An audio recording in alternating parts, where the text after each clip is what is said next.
Menteri Edi Prabowo ditangkap KPK sesaat setelah mendarat di Bandara Soekarno-Hatta, Jakarta sepulang dari Amerika Serikat pada Rabu dini hari sekitar pukul 01.00 waktu Indonesia Barat. Penangkapan ini dilakukan terkait perizinan ekspor benih lobster atau benur. Polemik benur sudah terjadi sejak keran ekspor benih lobster ini kembali dibuka pada era Menteri Kelautan dan Perikanan Edi Prabowo. Assalamualaikum warahmatullahi wabarakatuh. Dewan Juri yang terhormat dan teman-teman sekalian, sebelum kita mendebatkan mosi kita yaitu ekspor benih lobster, pada kesempatan kali ini izinkanlah kami dari tim debat Departemen Perikanan Fakultas Ilmu Kelautan dan Perikanan Universitas Hasanuddin untuk memperkenalkan diri. Saya Andi Nurul-Iza Malkab sebagai pembicara pertama, kemudian pembicara kedua oleh Saudara Ahmad Nabil Al-Hassad dan pembicara ketiga oleh Saudara Ahmad Satari Idris. Adapun bagian akhir dari sistematika debat ini akan ditegaskan kembali oleh Saudara Ahmad Nabil Al-Hassad sebagai pembicara kedua dalam tim kontra pidato penutup. Pada saat ini, pemerintah Indonesia melalui Kementerian Kelautan dan Perikanan telah mengeluarkan regulasi terbaru terkait ekspor komoditas lobster. Regulasi tersebut adalah Peraturan Menteri Kelautan dan Perikanan Permen KP nomor 17 tahun 2021 tentang pengolahan lobster, kepiting, rajungan di wilayah Negara Kesatuan Republik Indonesia. Menteri Kelautan dan Perikanan Sakti Wahyu Trenggono secara resmi melarang ekspor benih lobster. Sebelumnya, Kementerian Kelautan Perikanan yang dipimpin oleh Susi Pujiastuti juga telah melarang ekspor benih lobster melalui Peraturan Menteri Nomor 56 Tahun 2016 tentang larangan penangkapan dan atau pengeluaran lobster, kepiting, dan rajungan dari wilayah negara Republik Indonesia. Namun, Kementerian Kelautan Perikanan yang dipimpin oleh Edi Prabowo sempat melegalkan ekspor benih lobster sampai pada kepemimpinan KKP oleh Trenggono pada 4 Juni 2021 yang telah resmi melarang kegiatan tersebut. Di sini kami akan mengulas mengenai dampak yang ditimbulkan apabila ekspor benih lobster dilegalkan dalam beberapa aspek, yaitu ekonomi, lingkungan, dan sosial. Pertama, alasan mengapa ekspor benih lobster dilarang yakni karena ekspor ini dianggap merugikan karena pembukaan ekspor dinilai hanya menguntungkan negara tetangga, terutama Vietnam sebagai salah satu pengimpor terbesar. Pasalnya, mereka bisa mengembangkan budidaya dari hasil benih ini, kemudian mengekspornya ke negara lain saat telah dewasa dengan nilai jual yang lebih tinggi. Dilansir dari laman berita katadata.co.id, sebanyak 413 nelayan dari Lombok, Nusa Tenggara Barat menolak secara resmi ekspor benih lobster karena akan mematikan usaha mereka. Oleh karena itu, Kementerian Kelautan dan Perikanan menegaskan tidak akan lagi memberikan izin terhadap ekspor benih lobster karena pemerintah ingin betul-betul menggalakkan budidaya lobster guna meningkatkan ekspor lobster untuk ukuran konsumsi. Namun, yang menjadi pertanyaan pada saat ini ialah, apakah para nelayan mampu menghasilkan lobster budidaya dan memenuhi target pasar dunia? Selain itu, Menteri Kelautan dan Perikanan Trenggono juga menjelaskan bahwa benih lobster merupakan komoditas kekayaan alam Indonesia yang harus dijaga. Kegiatan budidaya wajib dilakukan di wilayah provinsi yang sama dengan lokasi penangkapan benih lobster ini. Kemudian Trenggono juga menyebutkan pihaknya akan melakukan sosialisasi, pembinaan, supervisi secara berkala kepada pemerintah daerah, provinsi, kabupaten, kota, dan kenelayan. Hal ini untuk menyampaikan kejelasan regulasi atau standar dalam pengelolaan benih lobster agar berjalan dengan baik di lapangan. Pada aspek ekologi lingkungan, pemerintah juga telah dengan tegas mengatur tata cara penangkapan benih lobster agar tetap berkelanjutan sejalan dengan Sustainable Development Goals atau yang biasa kita singkat dengan SDGs. Every government decision making is legally right. It has to be executed before it's proven on the contrary. Kebijakan pemerintah harus dianggap benar dan memiliki kekuatan hukum mengikat sampai dibuktikan sebaliknya. Assalamualaikum warahmatullahi wabarakatuh. Dewan Juri yang terhormat, saya Ahmad Nabil Al-Hassad sebagai pembicara kedua akan mengelaborasi argumentasi kami mengapa kami dengan tegas kontra terhadap kegiatan ekspor benih lobster. Seperti kita ketahui terhadap status quo ekspor benih lobster, pemerintah melalui Peraturan Menteri Kelautan dan Perikanan Republik Indonesia nomor 17 tahun 2021 tentang pengolahan lobster, kepiting, dan rajungan di wilayah negara Republik Indonesia pasal 18 ayat 3 yang diundangkan pada 4 Juni 2021 telah dengan tegas menyatakan bahwa setiap orang dilarang menangkap lobster di atas ukuran benih-benih lobster sampai dengan ukuran 150 gram untuk lobster pasir dan sampai dengan 200 gram untuk lobster mutiara. Agar pembahasannya sistematis dan komprehensif, kami akan menghadirkan argumentasi kami dengan berlandaskan pada 3 aspek utama, yaitu aspek ekonomi, ekonomi atau economic aspek,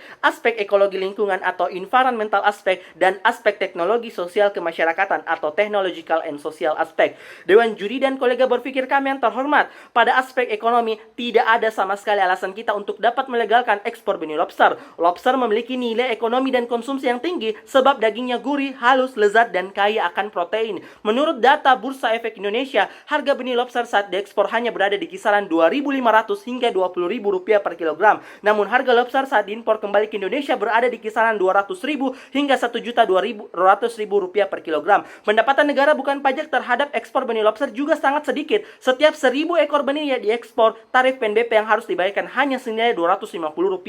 Sementara untuk 1 ekor induk lobster tarifnya mencapai Rp1.000. Sudah sangat jelas bahwa apabila kita menilik dari aspek ekonomi, ekspor benih lobster justru hanya akan merugikan negara. Argumentasi kami yang kedua, menurut Badan Karantina Ikan Pengendalian Mutu dan Keamanan Hasil Perikanan atau BKIPMKHP mencatat, setidaknya terdapat 18 kasus ekspor ilegal benih lobster dari 23 Desember 2020 sampai dengan 14 April 2021. Berdasarkan data tersebut, memang terlihat adanya peningkatan penyelundupan benih lobster ke luar negeri sejak larangan ekspor diberlakukan. Namun yang menjadi pertanyaan ialah, bagaimana dampak kebijakan pelarangan ekspor benih terhadap total lobster dewasa secara keseluruhan? Ternyata, pelarangan ekspor benih ini justru membuat total ekspor lobster dewasa di Indonesia meningkat. Bahkan Indonesia menduduki posisi ke-12 sebagai negara pengekspor lobster terbesar di dunia pada tahun 2018, yang mana jika kita bandingkan dengan data pada tahun 2015, Indonesia masih berada di posisi ke-20. Apabila alasan pemerintah melegalkan ekspor benih lobster untuk mencegah tindakan penyelundupan, maka hal ini hanya akan menunjukkan inkompetensi pemerintah dalam melakukan pengawasan terhadap kegiatan distribusi hasil laut. Dewan juri yang terhormat dan rekan sejawat yang berintelektual, pada aspek ekologi lingkungan yang sejalan dengan Sustainable Development Goals nomor 14 yakni Life Below Water, pemerintah juga dengan tegas telah mengatur tata cara penangkapan benih lobster agar tetap berkelanjutan dengan menyatakan bahwa benih lobster yang ditangkap di alam hanya boleh untuk pembudidayaan di wilayah NKRI. Kebijakan ekspor benih dinilai hanya membuat populasi benih akan habis karena dipaksa untuk diambil dari alam untuk memenuhi kebutuhan dalam dan luar negeri. Seperti yang kita ketahui bersama bahwa Indonesia menjadi salah satu negara dengan kekayaan plasma nutfah yang melimpah. Salah satunya adalah lobster. Jika benih lobster yang menjadi plasma nutfah terganggu karena eksploitasi benih, maka hal ini akan menekan populasi lobster dewasa untuk tumbuh, berkembang, dan bereproduksi. Akibatnya apa? Lobster berpotensi matang gonad saat remaja atau belum mencapai ukuran dewasanya dengan kemampuan menghasilkan telur yang jauh lebih rendah. Dalam jangka panjang, kondisi ini akan menyebabkan rekrutmen lobster muda di perairan menjadi rendah. Maka dari itu, adanya pelarangan ekspor benih lobster tidak lain dan tidak bukan demi mempertahankan keaslian plasma nutfah di Indonesia, sekaligus melindungi nelayan lokal dalam melakukan penangkapan dan pembudidayaan melalui perlindungan dan pengawasan yang telah diatur di dalam undang-undang. Dewan juri yang terhormat, berkaca pada aspek teknologi dan sosial kemasyarakatan, adanya ekspor benih lobster justru hanya akan mencekik nelayan. Nelayan menjual benih lobster dengan harga yang sangat kecil ke negara-negara yang nantinya akan menjual lobster dewasa dengan harga yang jauh berkali-kali lipat. Sangat jelas terlihat bahwa nelayan penangkap dan nelayan budidaya sangat dirugikan dari aktivitas ini. Apabila kegiatan ekspor dilakukan dengan dalih bahwa Indonesia belum mampu membudidayakan lobster seperti negara lain, hal ini hanya menjadi penghinaan bagi masyarakat Indonesia yang secara tidak langsung mengakui bahwa Indonesia belum siap untuk melakukan kegiatan budidaya lobster. Oleh karena itu, kami menawarkan proposal kepada pemerintah untuk terus mendukung sinergitas antara pemerintah, nelayan penangkap, dan nelayan budidaya dalam memajukan kualitas teknologi dan SDM agar Indonesia memiliki kesempatan untuk mengeksplorasi teknologi pembenihan dan pembudidayaan lobster, sehingga Indonesia diharapkan dapat berdikari dalam melakukan kegiatan budidaya lobster di masa depan. Sekian, terima kasih. Tim penyidik Komisi Pemberantasan Korupsi menyita uang tunai sebesar 52,3 miliar rupiah dari Bank BNI 46 cabang Gambir terkait kasus dugaan korupsi penetapan izin ekspor benih lobster yang menjerat mantan Menteri Kelautan dan Perikanan Edi Prabowo. Berdasarkan data tersebut, tim kami tetap tidak setuju apabila ekspor benih lobster dilegalkan. Sebelum kami beralih ke argumen tim kami, terlebih dahulu kami akan menjelaskan mengenai skenario-skenario yang akan disampaikan oleh pembicara dari tim pemerintah. Skenario yang terus disampaikan oleh tim pemerintah yaitu menyatakan dengan dilegalkannya ekspor benih lobster maka akan menambah devisa negara. Hal tersebut malah kontradiksi dengan data yang telah saya sampaikan tadi mengenai korupsi ekspor benih lobster yang dilakukan oleh mantan Menteri Kelautan dan Perikanan yang pada saat menjabat ia melegalkan ekspor benih lobster tersebut. Tentu saja hal tersebut sangat kontradiksi dengan data yang telah saya sampaikan tadi. Selanjutnya, selain itu skenario yang diagung-agungkan bahwa nelayan mendapatkan keuntungan lebih banyak apabila ekspor benih lobster dilegalkan karena harga ekspor lebih tinggi. Hal tersebut juga dipatahkan dengan data yaitu sebanyak 413 nelayan di daerah Lombok, Nusa Tenggara Barat menolak rencana ekspor benih lobster karena akan mematikan usaha mereka. Baik, mari kita beralih ke argumen tim kami. Pembicara saya tadi telah menjelaskan bahwa akan melihat mengenai ekspor benih lobster ini dari beberapa aspek. Apabila dilegalkan akan berdampak pada aspek ekonomi, lingkungan, dan sosial kemasyarakatan. Baik, saya akan memulai dari aspek ekonomi. Visi Indonesia tahun 2045 yaitu menginginkan bangsa Indonesia menjadi bangsa yang berwirausaha. Dan dengan solusi yang kami tawarkan yaitu mengenai peningkatan budidaya lobster, maka tentu saja sejalan dengan visi Indonesia tahun 2045. Jadi dengan peningkatan budidaya lobster maka akan mewujudkan visi Indonesia 2045. Selain itu, dari aspek ekonomi juga mengatakan bahwa pendapatan negara bukan pajak atau PNBP terhadap ekspor benih lobster sangat sedikit. Setiap 1.000 ekor benih yang diekspor, tarif PNBP-nya yang harus dibayarkan hanya senilai Rp250. Sementara untuk 1 ekor induk lobster, tarifnya mencapai Rp1.000. Hal tersebut sangat jelas bahwa menilik dari aspek ekonomi, ekspor benih lobster justru hanya akan merugikan negara kita sendiri, baik nelayan-nelayan dan aspek-aspek yang dirugikan lainnya. Setelah aspek ekonomi, mari kita beralih ke aspek lingkungan hidup. SDGs poin 14 yaitu Life Below Water memiliki target yaitu mengkonservasi dan pemanfaatan sumber daya laut yang berkelanjutan dan tidak berlebihan. Dengan menerapkan ekspor benih lobster, overeksploitasi akan terjadi pada benih tersebut karena nelayan akan berlomba-lomba untuk menangkapnya. Adapun kebijakan ekspor benih yang dinilai hanya membuat populasi benih akan habis karena dipaksa untuk diambil dari alam untuk memenuhi kebutuhan dalam dan luar negeri. Dalam jangka panjang, kondisi ini akan menyebabkan rekrutmen atau penambahan lobster-lobster muda di perairan menjadi rendah. Maka dari itu, dengan tidak dilegalkannya ekspor benih lobster dapat membantu dalam mewujudkan target dari Sustainable Development Goals poin 14 yaitu Life Below Water.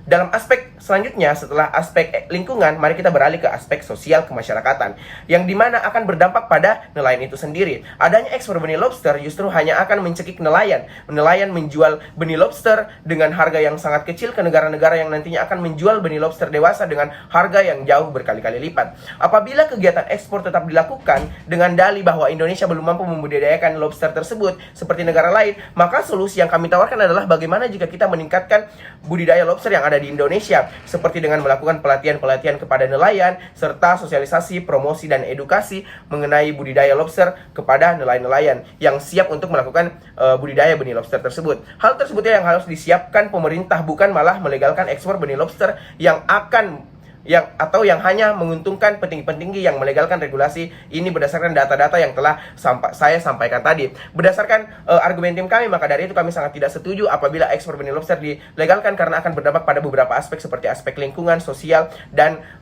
ekonomi. Dan itu sangat merugikan masyarakat. Sampai saat ini kami tetap tidak setuju dengan ekspor benih lobster. Terima kasih. Wassalamualaikum warahmatullahi wabarakatuh.